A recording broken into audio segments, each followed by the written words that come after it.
Olá, galerinha. Vamos dar continuidade no segundo capítulo, Tempero Medieval na Arte Brasileira, destacando o papel e as influências de Ariano Suassuna, que foi um grande escritor da literatura e que em suas obras procurou valorizar a cultura popular do Nordeste, tá? Ele foi responsável aqui, pela criação desses dois movimentos, o Teatro Popular do Nordeste, que versava pela valorização do homem da terra, e o movimento armorial, que versava pela criação de uma arte erudita, de uma arte culta, baseada na cultura popular. Entre as influências de Ariano Suassuna está a arte medieval, especificamente as iluminuras. As iluminuras eram textos sagrados, textos religiosos, produzidos pelos monges, os monges copistas durante a Idade Média. O que acontecia? Gente, durante a Idade Média não havia nenhum tipo de copiadora.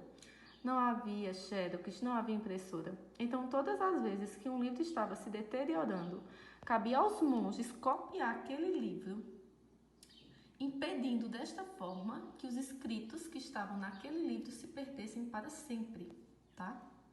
Esses escritos eles eram feitos em velino, certo? Que eram as peles de cordeiro ou as vitelas ou vitelas. Eles curtiam a pele, cortavam tudo direitinho e só assim poderiam escrever os textos, tá? Ao escrever, os monges, eles deixavam espaço. E esse espaço, gente, ele era ilustrado com arabesco em toda a página, tá vendo? Continha aqui a inicial capitular e continha ilustrações alusivas ao que está escrito. Por isso, pode-se dizer que as iluminuras eram uma espécie de casamento entre o texto e a ilustração. Outra coisa, as iluminuras elas eram adornadas com ornamentos em ouro e prata. Vejam alguns exemplos. E aí, baseado nas iluminuras, Suassuna criou as iluminogravuras, que também é um casamento entre textos e ilustrações. Só que dessa vez o conteúdo das iluminogravuras é baseado em histórias do imaginário popular brasileiro. Vejam alguns exemplos. E aí, na composição das luminogravuras, Suassuna desenvolveu o alfabeto harmonial. Esse alfabeto ele foi produzido a partir das letras que são usadas nos ferros para marcar, para identificar o gado no Nordeste. Aqui vocês têm, o alfabeto harmonial, tá? Eles, geralmente os grandes proprietários marcam, o gado. Outra grande influência de Suassuna foi a arte rupestre. Vocês podem observar aqui, essa iluminogravura.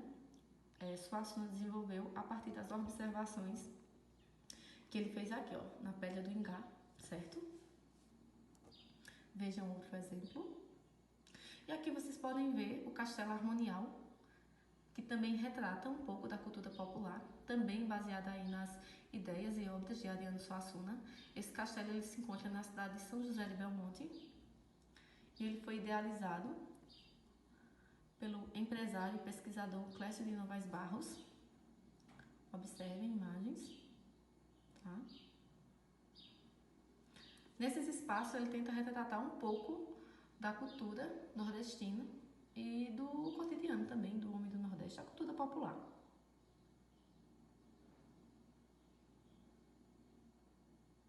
Outra grande influência de Suassuna foi a literatura de cordel.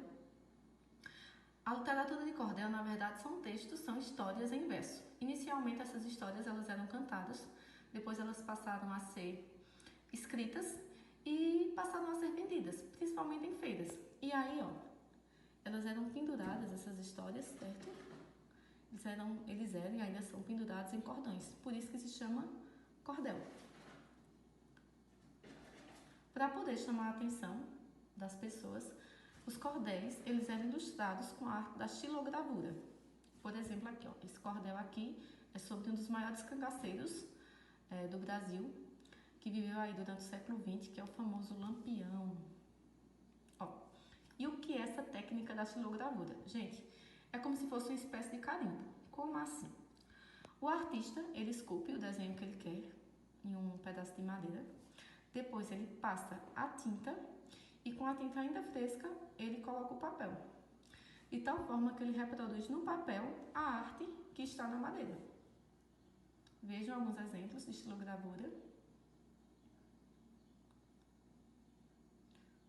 Aqui vocês têm o romance do Pavão Misterioso, é uma das grandes obras da literatura no Brasil, da literatura de cordel. E assim, Suassuna ele também se inspirou na arte circense. Por exemplo, em uma das suas peças mais conhecidas, que é o Alto da Compadecida, ele usou esses dois personagens, que é João Grilo, para representar o palhaço branco, que é o palhaço esperto, e o Chicó, para representar o palhaço de tipo Augusto, que é aquele palhaço meio tonto, meio atrapalhado, certo? Então é isso aí, galerinha.